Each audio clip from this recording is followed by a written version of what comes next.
Hello there, what is going on, everyone? We're talking about Star Trek Into the Unknown and the yet-to-be announced expansion rumored and formerly known as Scars of Occupation, and what it might entail, what we might see, because I think we have some very, very interesting spoilery stuff that we can talk about, although mostly there's going to be some conjecture in this video, and I'd love to have you guys follow along with me. Let me know down in the comments what you agree with, what you don't agree with, what do you think is likely, what's less likely, and what you want to see. We're doing a $25 Amazon gift card giveaway right now. We do these all the time. This is about another week left in this. I'll be announcing the winner at the end of one of my videos. But to enter to win it, you just have to be a subscriber and leave a comment on one of my videos. For this one, I want to hear your thoughts on what you want to see next in Star Trek Into the Unknown. Or also let me know what other stuff you want me to talk about and want me to cover. If you're not a Star Trek fan but happen to be tuning in, I'm happy to have you here. If you are a current subscriber, please double check your subscriptions. I've been hearing from a lot of other YouTubers and a lot of people that YouTube has been dropping subscriptions automatically. I know periodically they will purge old accounts, but sometimes they go even further, and people are being unsubscribed from channels that they've already been subscribed to. So check all of your existing subscriptions, but if you're not subscribed, please click that subscribe button. It really helps out the channel, and it helps me out very much, and I really appreciate you for it. You can also like the video, share the video, click that bell for alerts, and check links down in the video description below if you want to join our Discord or check out social media or any of that cool stuff. Love to have you stick around and keep the conversation going. So Scars of Occupation was the working title for what was going to be that fourth box for Star Trek Into the Unknown when the game was first announced. Of course, the core game, and then the three expansions were Rising Tensions, Glory and Zeal, and Scars of Occupation.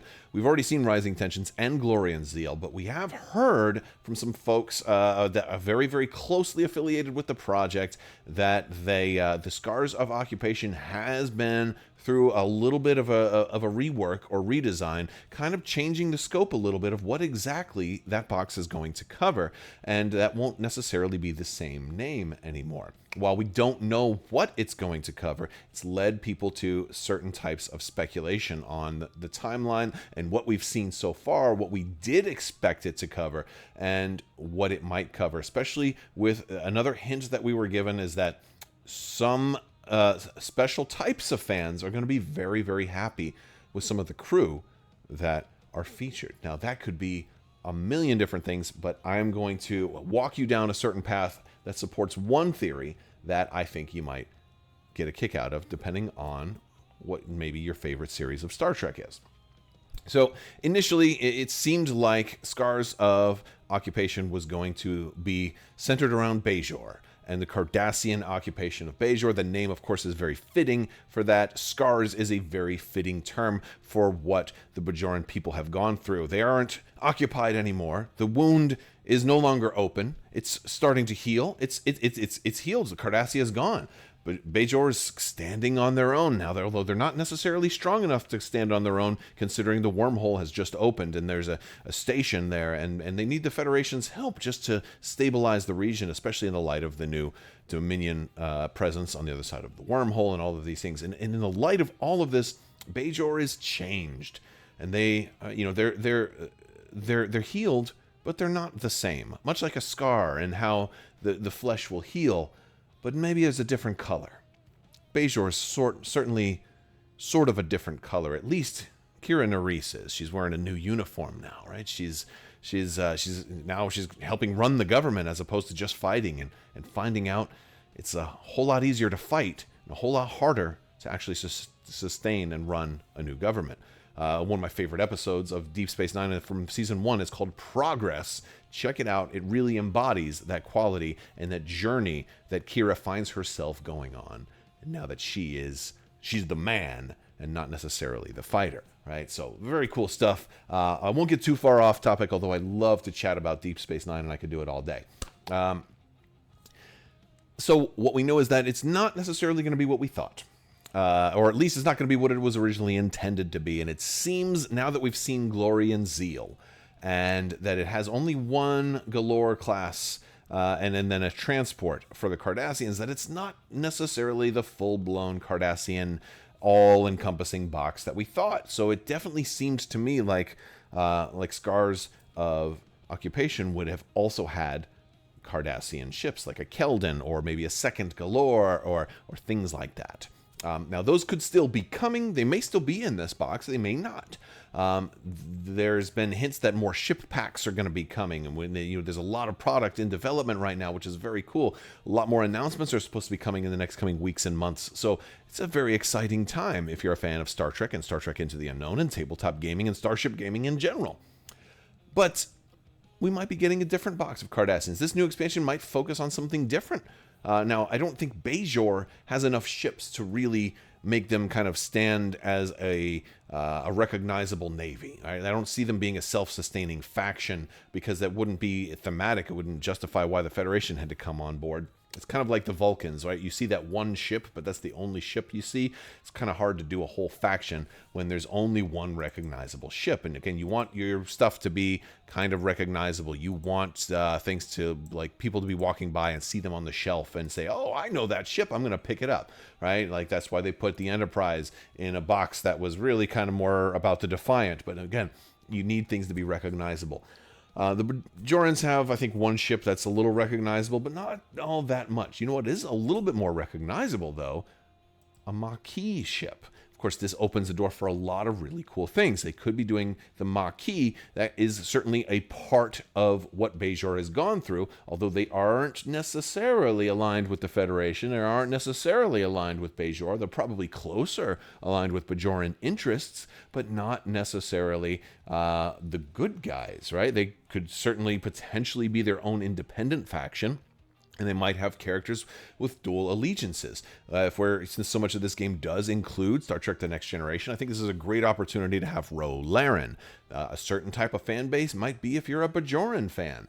That's certainly possible. It also might be not that. It might be if you're an animated fan and they throw a California class in there. Who knows, right? That's certainly a possibility. It might be original series fan. Maybe they put an Excelsior in there, or they do DS9's Trouble with Tribbles episode and they go back and there's a D7, Katinga or whatever, Klingons and Tribbles and Scotty and all this other stuff. All of these things are definitely possible. But I think a Maquis Raider is a definite possibility of something that we might see. If we do, great opportunity for Lo Laren or Ro Laren if you're not dyslexic, like I sometimes, my words might make you think. But I also think that since we've seen with Rising Tension spoilers so many of the Enterprise crew, but we haven't seen Ro Laren yet. We've got most. There's certain people that we don't have yet, and of course there's tons and tons of Enterprise Next Generation characters that they could do, and I think they should do all of them at some point. This is a perfect opportunity to do Ro Laren. I also want to see, by the way, Wesley Crusher, the Traveler, right? I also want to see Guinan.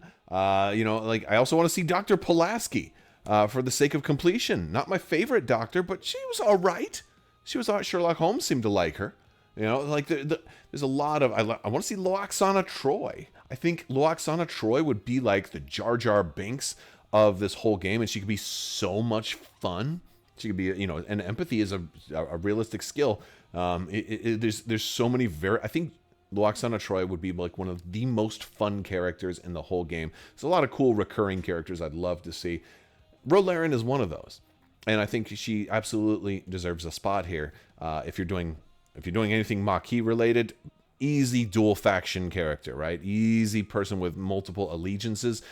But this is also a Deep Space Nine show, right? Well, how about Eddington? You betrayed your uniform. Oh my goodness, what an incredible story arc with Eddington. Love the idea of having Krull. I mean Eddington here in Into the Unknown, and having the Maquis show up would be an incredible way to do this. But it doesn't end there. When they say a certain type of fan, my bet is that they want to give some Easter eggs for a different show altogether. And if you have a Maquis Raider, could you imagine them doing something like this? Chakotay, B'Elanna Torres, characters from Voyager, but not necessarily all of the characters from Voyager. Maybe just a hint, an Easter egg that, oh yeah, this may be the final expansion that we kind of announced initially, but we are not at the end. Oh, far from it, friends. Oh, far from it indeed. As a matter of fact, there's an entire other quadrant out there. Don't forget the core game does say that these are adventures in the Alpha Quadrant, right? So I don't expect them to do Voyager anytime soon, but I do expect Voyager to come at some point, and it could be in the form of a new starter. It could be in the form of a smaller core, standalone core game that could be a cheaper entry point. Maybe it's a single USS Voyager and like 2 Kazon ships, and they're, Voyager's outnumbered, but still managing to hold them off, and so on and so forth. And in the same regard that the Enterprise came with lots of recognizable characters, but not all of the bridge crew from the Enterprise. Like, you didn't get everybody. You got some of them here. You split them up a little bit, right? You might not be able to fit everybody in a new, smaller entry point. But this would give you room for lots of characters from Voyager that weren't on the Maquis ship. Characters like Captain Janeway herself, Tom Paris, Harry Kim, Neelix, and the list goes on. So there's lots they could do here. With Chakotay and B'Elanna, and it depends on if they want to fudge the time a little bit and say, okay, they're actually Starfleet, or maybe they just do Maquis versions of them. Again, characters can potentially have multiple different versions, so there's a lot of ways for them to do a couple of the Voyager crew on board the Maquis ship again, and I would expect Seska, for example, and her to have sway or dual allegiance with Cardassia and all kinds of cool stuff. With all of that, so many very, very cool things they could do with a Maquis ship. So I definitely expect a Maquis ship to show up. I think that would be really fun and very, very cool. I wonder if they do a Maquis ship, would it be smaller? Would it have a new base that's even smaller? I don't think so.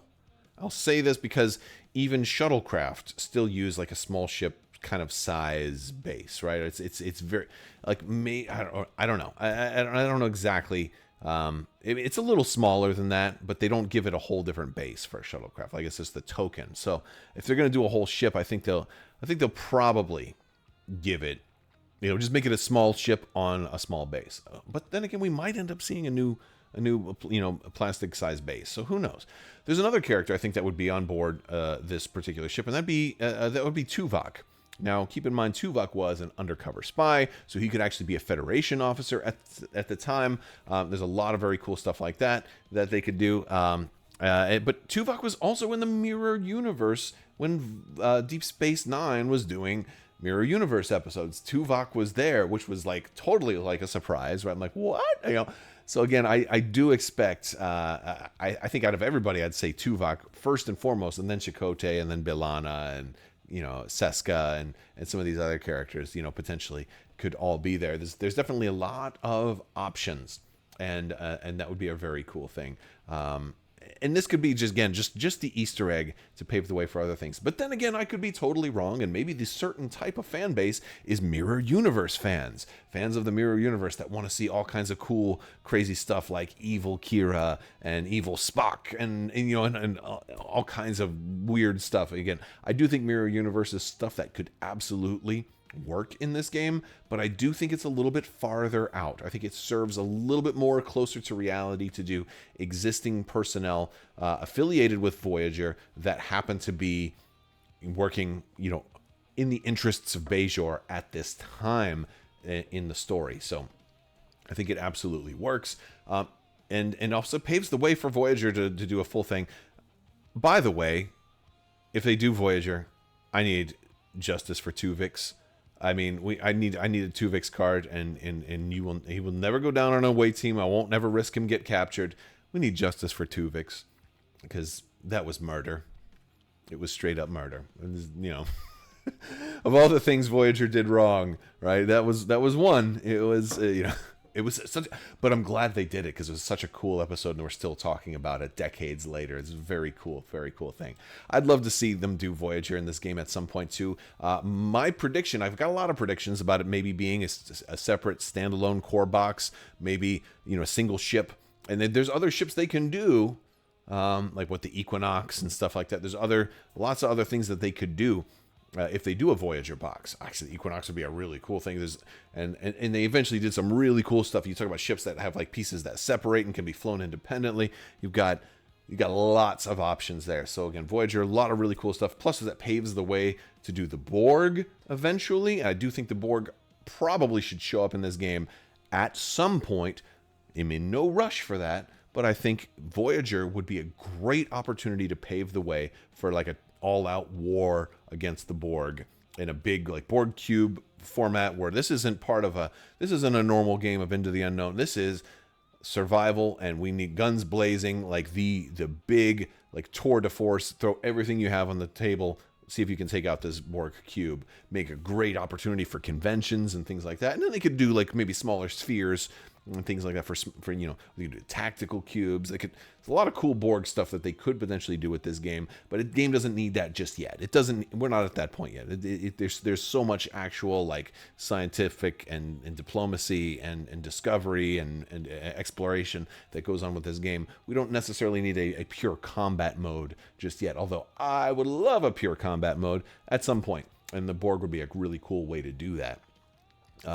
I will make this prediction that Voyager, when it does come out, if and when it does come to this game, will have movable nacelles, because they're getting really good at doing movable parts and like increasing like the toy factor and the really like the tangible beauty of this stuff. I definitely expect them to do movable nacelles. I think that's something that they will absolutely do. Let me know if you agree down in the comments section below. I love talking about Deep Space Nine. I love talking about Star Trek. I love talking about Star Trek Into the Unknown. If you guys aren't familiar with it, again, I got links. I'll put some links over here at the end, and you can check out some more of my videos on the subject. That's going to do it for today's video. I want to thank you guys so much for watching. Big thanks to my patrons. You guys are absolutely amazing and help make this whole channel possible. Double check your subscriptions one more time. And may the force be with you. Live long and prosper. Be excellent to each other. Party on, dudes. So say we all. The spice must flow. And always wash your socks.